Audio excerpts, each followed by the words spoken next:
భవన్ నిమిత్తమున ఇట్లకిల దారుణీనాథ సార్ధంబు రావింపగా ఇప్పుడు వలసె లోకఖ్యాత కీర్తి కరుణించి పతిబుద్ధి కావింపు మిందు అందావిడ. అసలు ఈ పద్యం భారత జాతిలో ఒక ఆడదాని యొక్క పరిణితి కలిగినటువంటి మనస్సుకి నిదర్శనం. దమయంతి పెళ్లి కాకముందు ఎంత పరిణితితో మాట్లాడుతుందో, పెళ్ళి అయిన తరువాత మళ్ళీ తన నుంచి విడిపోయినటువంటి నలచక్రవర్తిని తిరిగి పొందడంలో కూడా ఈ పరిణితి ఆశాంతం కనపడుతుంది ఆవిడ. ఒక ఆడది ఎంత తెలివితేటలుగా ఉంటుందో, తెలివితేటలు అంటే ఏదో ఎదుటివారిని మాయపుచ్చడానికి పనికొచ్చే తెలివితేటలు కావు, శాస్త్రవిహితమైనటువంటి ప్రవర్తన యందు ఎంత పరిణితితో కూడినటువంటి మనస్సుతో ఉంటారు అన్న విషయాన్ని ఆలోచించినప్పుడు చాలా ఆశ్చర్యకరంగా ఉంటుంది. ఏనేడా, నేనెక్కడా, ఇంద్రాదులేడా, ఇంద్రాదులెక్కడ, వారలకు ఎప్పుడూ మొక్కుదు, నేను వాళ్ళకి ఎప్పుడూ నమస్కారం చేస్తాను, నేను వాళ్ళని తక్కువ చేసి మాట్లాడను. కానీ నేను నీ ధనమ భూనాథ, ఓ భూనాథుడా నేను నీ ధనాన్ని, అంటే నేను నీదానను. నీ గుణంబులు హంసచేత పలుపుగా విని మనంబున నిలిపియున్నదాన, హంస వలన నీ గుణాలన్నింటినీ విన్నదాననై నా మనసులో నిన్ను ప్రతిష్ఠ చేశాను, భర్త అన్న భావన చేశాను. భర్త అన్న భావన నేను చేసేసిన తరువాత ఇక మళ్ళీ వేరొకరిని ఆ భావనతో చూడడం కుదరదు. కాబట్టి నువ్వే నా భర్తవి, అందుకే స్వయంవరానికి ఆహ్వానించడం జరిగింది. నేను వరమాల నీ మెడలోనే వేసి ఉండేదానని. కాబట్టి ఇప్పుడు నన్ను వేరొకరికి ఇవ్వడానికి నువ్వు ప్రయత్నం చెయ్యకూడదు, మాట్లాడకూడదు. ఎందుకని నేను నీ ధనమా, ఇప్పుడు నేను నీ ధనాన్ని, నీ ధనాన్నైనటువంటి నన్ను పట్టుకెళ్ళి వేరొకరికి ఇచ్చేస్తాను అనడం ఎవరినైనా అలా చెయ్యొచ్చేమో, కానీ భార్యని పట్టుకెళ్ళి వేరొకరికి ఇవ్వడం అన్నది ఉండదుగా, అది పురుషుని యందు దోషం అవుతుంది. కాబట్టి ఇక నువ్వు మాట్లాడవద్దు అంటే, నలుడు దూతగా వచ్చాడు కనుక దిక్పాలురు పనుపున ఇంకేమైనా ఎక్కువ మాట్లాడతాడేమో, ఆమె వినడానికి సిద్ధంగా లేదు. అసలు వినడం కూడా దోషమే. కాబట్టి నేను అలా వినకూడదు అందామె. కాబట్టి పులుపుగా విని మనంబున నిలిపియున్నదాన భవన్ నిమిత్తమున ఇట్లకిల దారుణినాథ సార్ధంబురా వింపగా ఇప్పుడు వలసె లోకఖ్యాత కీర్తి. అసలు మహారాజులందరినీ పిలిపించడానికి కారణం ఏమిటో తెలుసా? నీ మెడలో వరమాల వెయ్యడానికి. అక్కడికి వచ్చిన తరువాత, పరిచయం చేసిన తరువాత అందులో ఎవరినో ఒకరిని భర్తగా ఎంచుకోవడం కాదు, నా మనసులో నలమహారాజు గారికే మెడలో వరమాల వెయ్యాలని నేను నిర్ణయం చేసేసుకున్నాను. కాబట్టి మా నాన్నగారు నీకొక్కడికే కబురు చేస్తే రాజలోకంలో భేదం వస్తుందని అందరి రాజుల్ని పిలిచి, నీకు నలుడు ఇష్టం కనుక అక్కడైనా చేసేది ఇష్టమైన వాడి మెడలో వేయడమే కనుక రాజలోకమునందు విభేదం రాకుండా ఉండడానికి అంతర్లీనంగా చేసినటువంటి ప్రణాళిక నిన్ను రప్పించడం కోసమే చేశాం. కాబట్టి నీ మెడలోనే నేను పుష్పహారం వెయ్యాలి, అంతేకాని నువ్వు ఇప్పుడు ఎవరో దిక్పాలుర మెడలో హారం వేయమని నాకు చెప్పకూడదు. కరుణించి పతిబుద్ధి కావింపు మిందు. నేను నీ ఎందు ఎలా పతిబుద్ధి పెట్టానో అలా నా ఎందు నువ్వు పతిబుద్ధి పెట్టు. అంటే నేను నీ భార్యనన్న భావనని నువ్వు పొందు. అప్పుడేమవుతుంది, మన ఇద్దరి మనసులు శౌచంతో ఉంటాయి. లేకపోతే నేను నిన్ను భర్తగా భావన చేస్తుంటే, నువ్వు వేరొకరిని భర్తగా పొందమని మాట్లాడుతుంటే, నాకు నీ ఎందు చులకన భావం అంకురించి ధిక్కరించి మాట్లాడితే నాకు దోషం వస్తుంది. అసలు ఈ పద్యం భారతదేశంలో ఉండేటటువంటి స్త్రీ యొక్క పరిణతికి, వాళ్ళకి శాస్త్రం మీద ఉండేటటువంటి నమ్మకానికి, భర్త అన్న 2 అక్షరాలకి, ఒక పురుషుని యందు వాళ్ళకు ఉండేటటువంటి ఆరాధన భావనకి, పతిగా మనసులో ఒకరిని భావన చేస్తే ఎంత పవిత్రమైనటువంటి భావనగా దాని యందు ఉంచుకుంటారు అన్నదానికి ఇదొక మచ్చు తునక. భారతీయ సంస్కృతికి అంతటికీ కూడా ఈ పద్యం దర్పణం పట్టింది. కాబట్టి నాకు ఈ పద్యం చదువుతున్నప్పుడు ఒక విషయం జ్ఞాపకానికి వస్తుంది. నేను సందర్భం చెప్పడం సభాముఖంగా బాగుండదు, కానీ నాతో ఒకానొక సందర్భంలో ఒక ఆయన ఒక మాట అన్నాడు. మా అమ్మాయితో చెప్పలేదండి ఈ విషయాలు ఏవి అన్నాడు ఒకప్పుడు, ఒక పెళ్లి సంబంధం గురించి. ఎందుకని అని అడిగాను నేను. అంటే ఆయన అన్నాడు నాతోటి, నిశ్చితార్థం దగ్గరకు వచ్చేసిన తర్వాత చెప్తానండి. ఏమో నిశ్చితార్థం అవ్వకముందు నేను చెప్తే నాకు దోషం వస్తుంది, ఏ కారణం చేతనైనా నిశ్చితార్థం జరగలేదనుకోండి, నా కూతురు ఎవరిని భర్తగా ఆమె అనుకుందో మిమ్మల్ని భర్తగా భావన చేస్తోంది కదా మనసులో, నేను చెప్పేస్తే ఇప్పుడు మిమ్మల్ని భర్తగా భావన చేసుకుంటుంది, ఆయన నేను చేసుకుంటానన్నారమ్మా అని నేను చెప్తే మిమ్మల్ని భర్తగా భావన చేస్తుంది. మిమ్మల్ని భర్తగా భావన చేసిన తరువాత ఏ కారణం చేతనైనా నిశ్చితార్థం జరగకపోతే నేను వేరొకరికి నా పిల్లని కన్యాదానం చేసేటప్పుడు సిగ్గుతో కన్యాదానం చెయ్యాలి. ఎందుకంటే అప్పటికే మీ యందు భర్తృభావన పొంది ఉంది నా కూతురు. ఆమెను వేరొకరికిచ్చి వివాహం చేస్తే కన్యాదాతగా నేను సిగ్గుపడాలి, ఆమె తండ్రిగా సిగ్గుపడాలి, నేను పరిణితి చెందినవాడను కానని తెలుస్తుంది. అందుకని ఆ పని నేను చెయ్యనండి, అందుకని నిశ్చితార్థం వరకు చెప్పను, మీరు అంగీకరించారన్న విషయం అన్నాడు. నేను నిజంగా ఆయన సంస్కారానికి సంస్కృతికి తెల్లబోయాను. అబ్బా ఎంత గొప్పగా ఆలోచించాడు రా ఆడపిల్ల తండ్రిగా అయినా, ఏమి సంస్కృతి పట్ల సమున్నత భావన అని తెల్లబోయాను. దాని సందర్భం వేరు, మీకు తేలిగ్గా అర్థం అవ్వడానికి ఉదాహరణ అలా చూపించాను. కాబట్టి ఇప్పటికీ అట్లా సంస్కృతి పట్ల సమున్నతమైనటువంటి భావన పొందినటువంటి మహానుభావులు ఉన్నారు. దమయంతీదేవి అలా మాట్లాడి ఆమె అంది, ఒకసారి నిన్ను నేను భర్తగా మనసులో భావన చేసేశాను కనుక ఏ కారణం చేతనైనా అన్న ప్రశ్న వస్తే వేరొకరిని భర్తగా స్వీకరించడం ఉండదు. దానికి జవాబు ఇంకొకటి ఉంటుంది.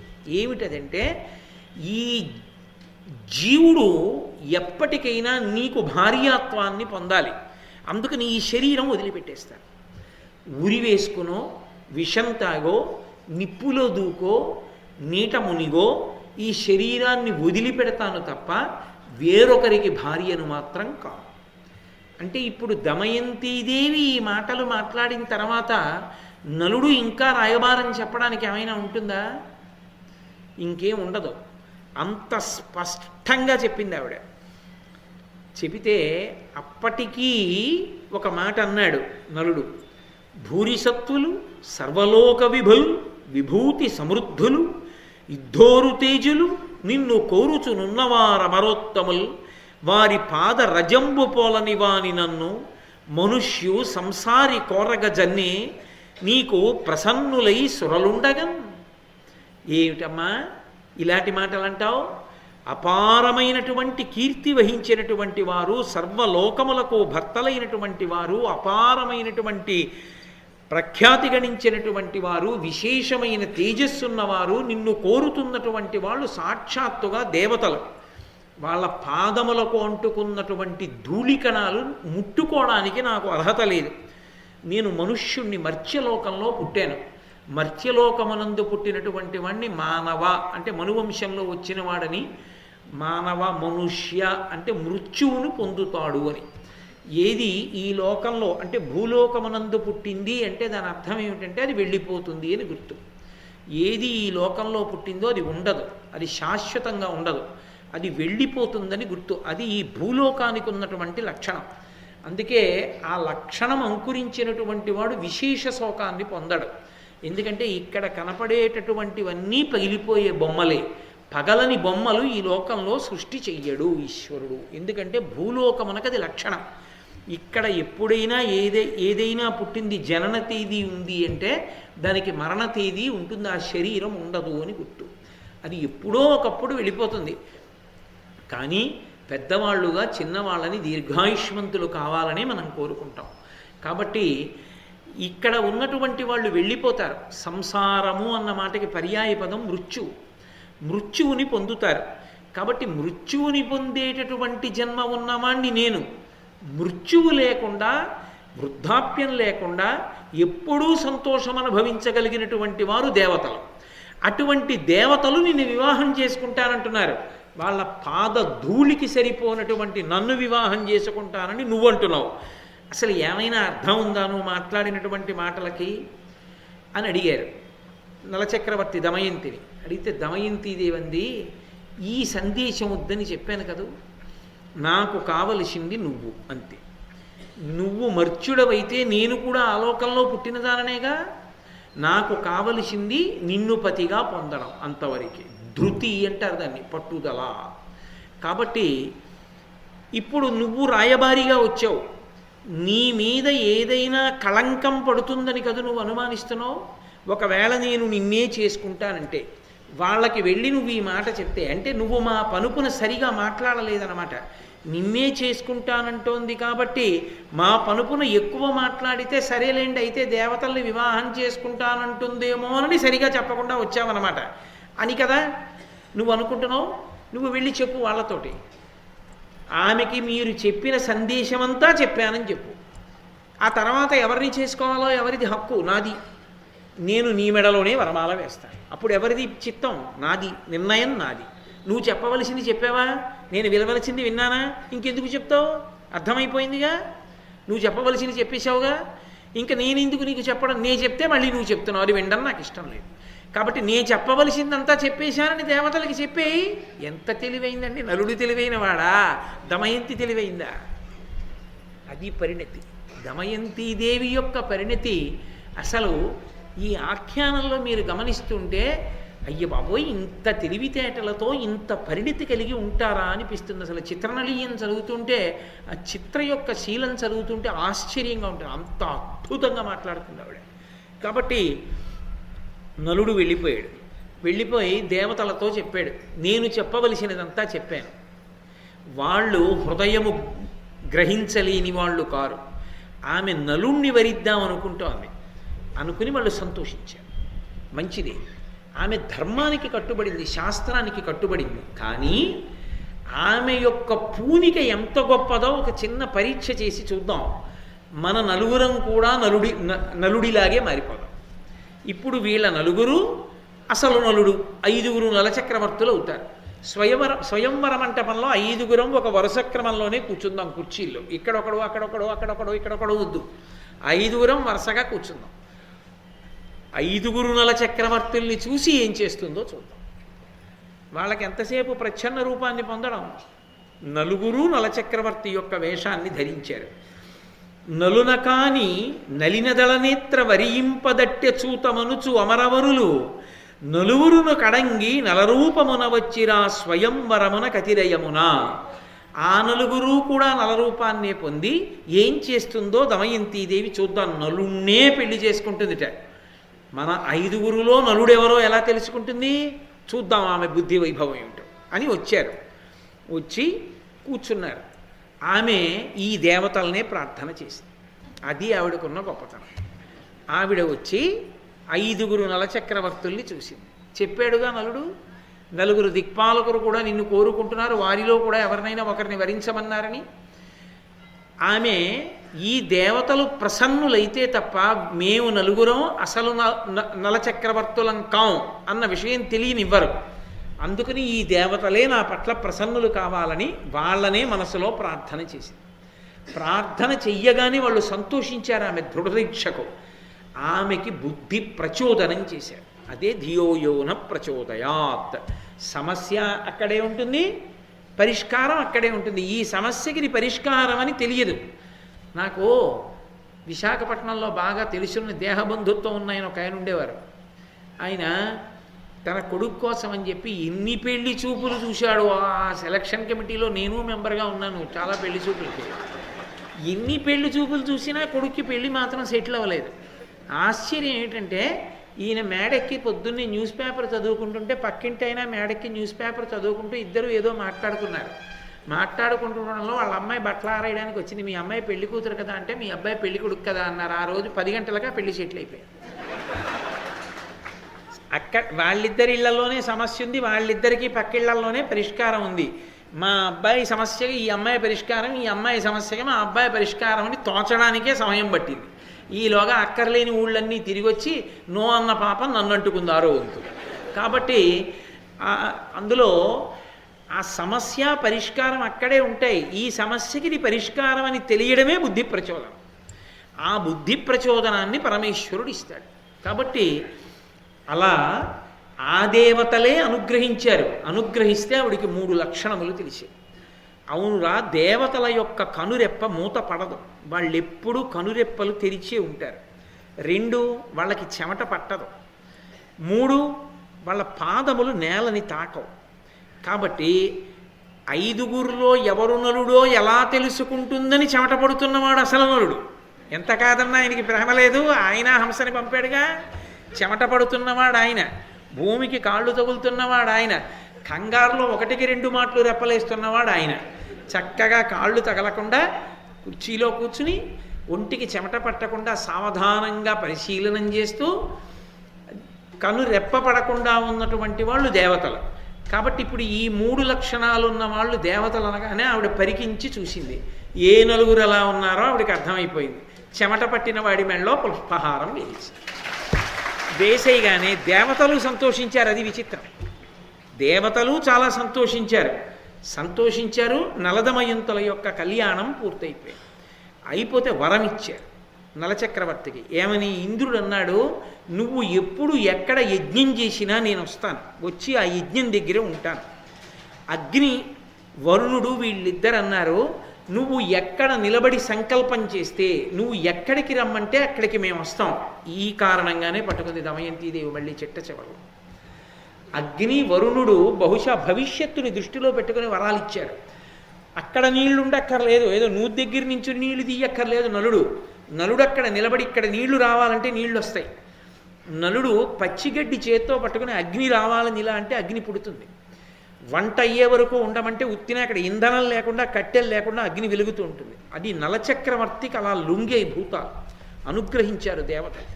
కాబట్టి మేము నీకు అలా వశవర్తులు అవుతాం, నిన్ను అనుగ్రహిస్తాం అని ధర్మరాజు గారు అన్నాడు. ఎన్ని కష్టాలు వచ్చినా మనసు ధర్మము నుండి విచలితము కాకుండా నిన్ను అనుగ్రహిస్తాను. నీ మనసు ఎప్పుడూ ధర్మమునందే ఉంటుంది. పురాణంలో ధర్మరాజు గారిని, యమధర్మరాజు గారి గురించి పరిశీలిస్తే 2 చేతులెత్తి నమస్కరించబుద్ధి. మహాధర్మమూర్తి, కేవలం ఉసురు తీసేవాడు కాదాయన. ఆయన అంతటి ధర్మమూర్తి వేరొకడు ఉండడు. అందుకే ధర్ము సభయందు అని సభాపర్వంలో విన్నారుగా, అగస్త్యాది మహర్షులతో ఎప్పుడూ ధర్మ నిర్ణయాల గురించి చర్చ చేస్తూ ఉంటాడు ఆయన. అటువంటి దిక్పాలురు నలుగురు కూడా నలమహారాజుకి వరం ఇచ్చారు. అలా వరం నలుడు పొందడానికి కారణం ఎవరు? నిజానికి దమయంతీదేవి. దమయంతీదేవి యొక్క పరిణతి వలన నలుడు అటువంటి వరాలని పొందాడు. చాలా సంతోషంగా కాలం గడిచిపోతోంది. ఈ దేవతలు తిరిగి వెళ్ళిపోతున్నారు అమరలోకానికి.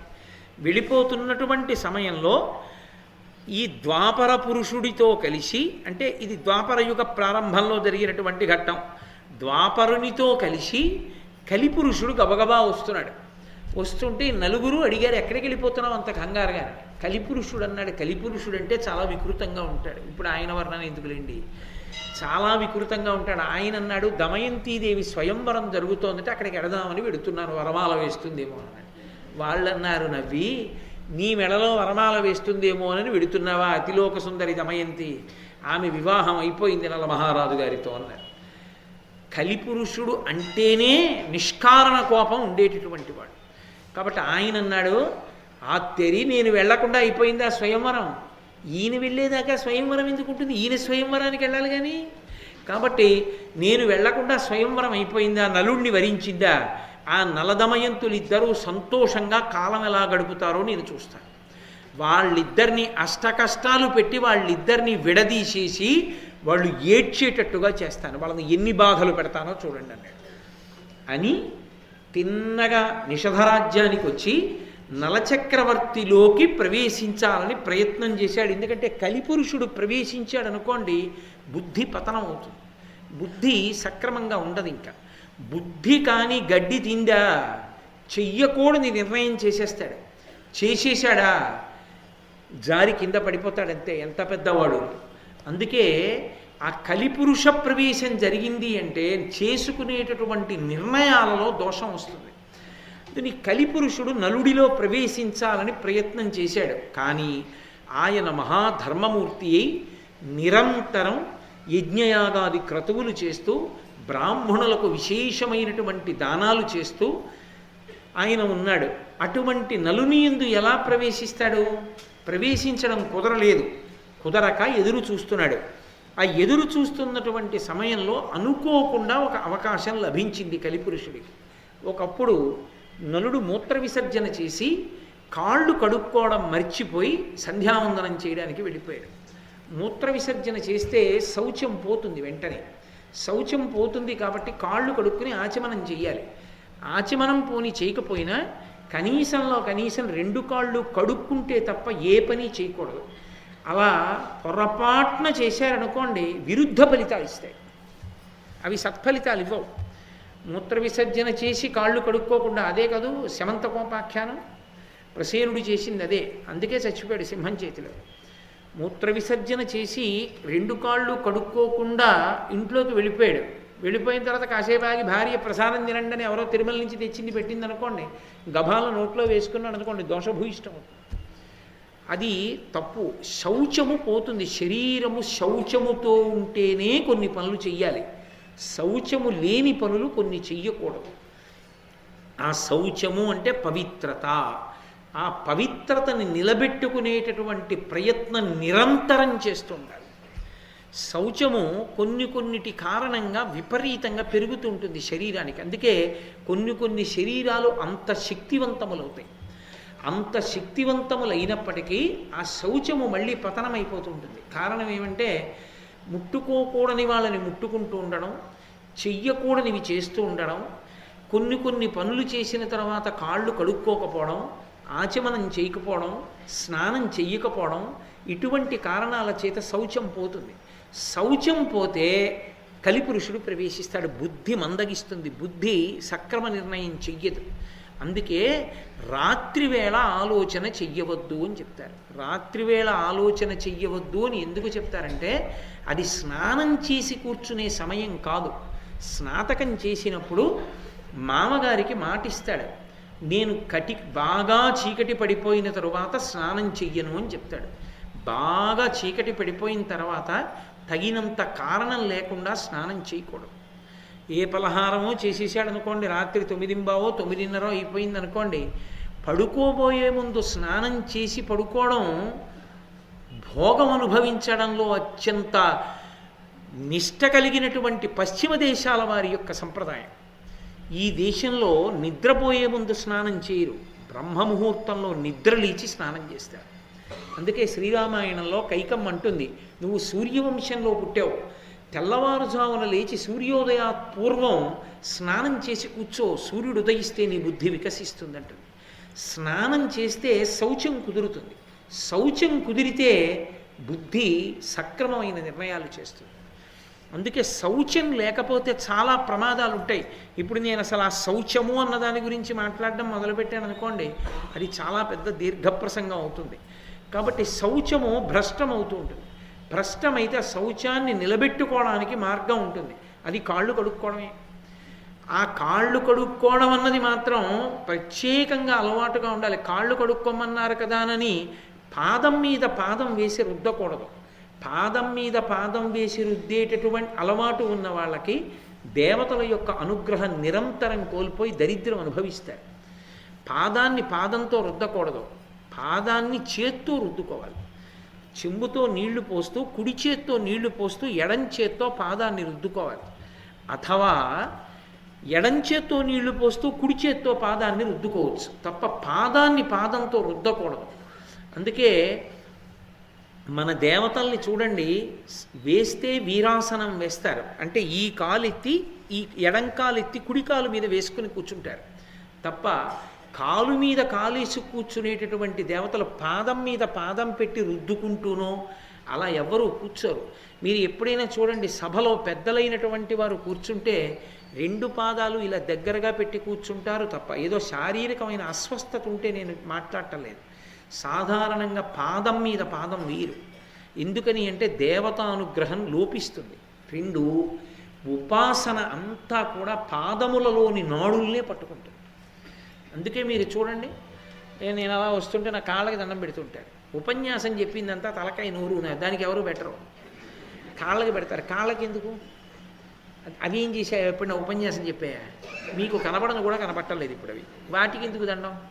అంటే నేను ఈ భారతం చెప్తున్నప్పుడు మీరు నా యందు ఒక నమ్మకంతో ఉంటారు, ఈయనకి ఏదో భక్తి ఉంది అందుకే చెప్పుకుంటున్నాడని. నా యందు భక్తి ఉన్నది నిజమైతే, అంటే నన్ను నేను పొగుడుకోకూడదని అలా అంటున్నాను తప్ప నేను అలా మోసగించడానికి భారతం చెప్పుకుంటున్నవాడిని కాదు. దాని మీద విశ్వాసం ఉంది కాబట్టే చెప్పుకుంటున్నాను. ఈయనకి భక్తి ఉంది అని మీరు నమ్మినప్పుడు నా ఉపాసన బలం పాదములలో ఉన్న నాడుల యందు ఉంటుంది. అందుకని పాదములకు నమస్కరిస్తారు. 2 పాదములు గమనమునకు సూచనలు. పాదములే తీసుకెడతాయి. మీ పాదములు భగవంతుడి వైపుకి నడుస్తున్న పాదములు. ఆ పాదములకు నమస్కరిస్తే మా జీవితాలు కూడా భగవంతుడి వైపుకి తిరుగుతాయి. అందుకు పాదాలు ముట్టుకుంటారు. 3, ఈ తల ఇలా ఎత్తి నించున్నాను. ఇలా నించున్నాను కాబట్టి పాడయ్యాను.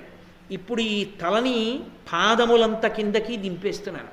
కింద ఉన్న పాదములు ఎంత కిందకుంటాయో నాది నాది నేను నేనన్న స్ఫురణ కల్పించినటువంటి ఈ అహంకార స్థానమైన శిరస్సుని పాదములంత క్రిందకి దించి నా తల మీకు కిందన ఉన్నటువంటి పాదములకు తగిలితే నాకు అభ్యున్నతి. మీరు నన్ను పైకెత్తాలి. మీరు నన్ను ఎత్తడానికి యోగ్యులు, నిలబడడానికి మీరు అర్హులు, మీ ముందు వంగడానికి నేను అర్హుణ్ణి అని చెప్పడానికి వంగి పాదములు ముట్టుకుంటారు. ఒకరి పాదములను నిజానికి ముట్టుకోకుండా ఉండడమే మంచిది. ఎప్పుడూ ముట్టుకోకూడదు. దానికి కారణం వేరు ఉన్నది. దానికి పెద్ద దాపరికం ఎందుకు? మీకన్నా అధిక ఉపాసన బలం కలిగిన వారైతే మీ ఉపాసనా బలాన్ని లాగేస్తారు. పాదములకు ఆ శక్తి ఉంటుంది. మీ ఉపాసనా బలం వాళ్ళు లాక్కుంటారు.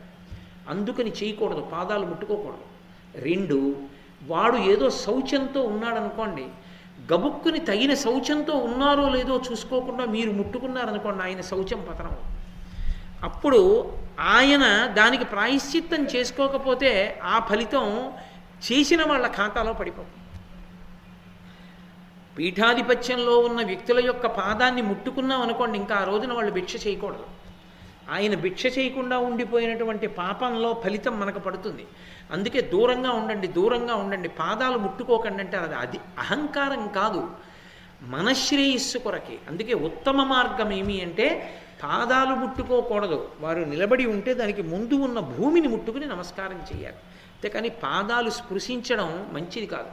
అది యథార్థానికి సంప్రదాయంలో ఒక్క గురువు గారు కనపడితే, సంప్రదాయ శిష్యులైతే, మంత్రోపదేశాన్ని పొందినటువంటి శిష్యులకు ఒక్కరికే అధికారం గురువుగారి పాదాల మీద తలపెట్టి నమస్కారం చేయొచ్చు. అది అపూర్వమైనటువంటి అదృష్టం. గురువుగారి పాదాల మీద తలపెట్టినప్పుడు పొందేటటువంటి ఆనందం అనన్య సామాన్యం. ఆయన వీపు మీద 2 చేతులు వేసి ఆశీర్వచనం చేస్తుంటే ఎంత సంతోషంగా ఉంటుందో. గురువుగారి పాదాలు తలుచుకుంటేనే అసలు ఎంత ఆనందంగా ఉంటుందో. మా గురువుగారి పాదాలు, ఆయన పాదాలకి నా తల తాటించి నమస్కరించడం, వారు నా వెన్ను రాసి నా భుజాలు పట్టుకొని పైకెత్తడం తలుచుకుంటే నాకు పరవశంగా ఉంటుంది. గురువుగారి పాదములంటే అవి ఈశ్వరుని పాదములే, అంత గొప్పవి. అది ఒక్క సంప్రదాయ శిష్యులకే అధికారం, అన్యులకు ఉండదు అలా ముట్టుకోవడానికి. సరే, కాబట్టి ఆ నలుడు మూత్ర విసర్జన చేసి కాళ్ళు కడుక్కోలేదు. కాళ్ళు కడుక్కోకుండా సంధ్యావందనం అనేటటువంటిది కాల సంబంధమైన విషయం.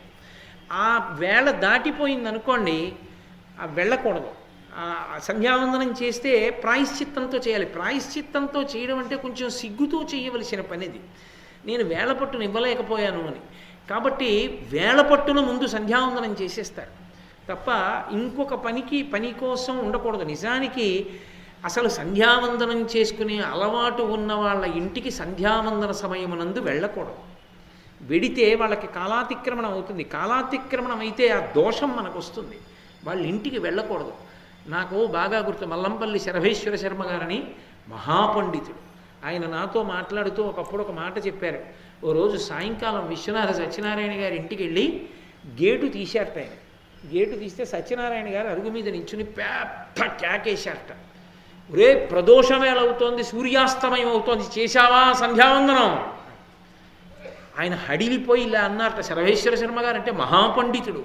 ఆయన సభలో ఉంటే అష్టావధానం, శతావధానం, సహస్రావధానం చేసేవాళ్ళు భయపడిపోయి ఆయనకి నమస్కారం పెట్టి వెళ్ళిపోమనేవారు. మీరు ఉంటే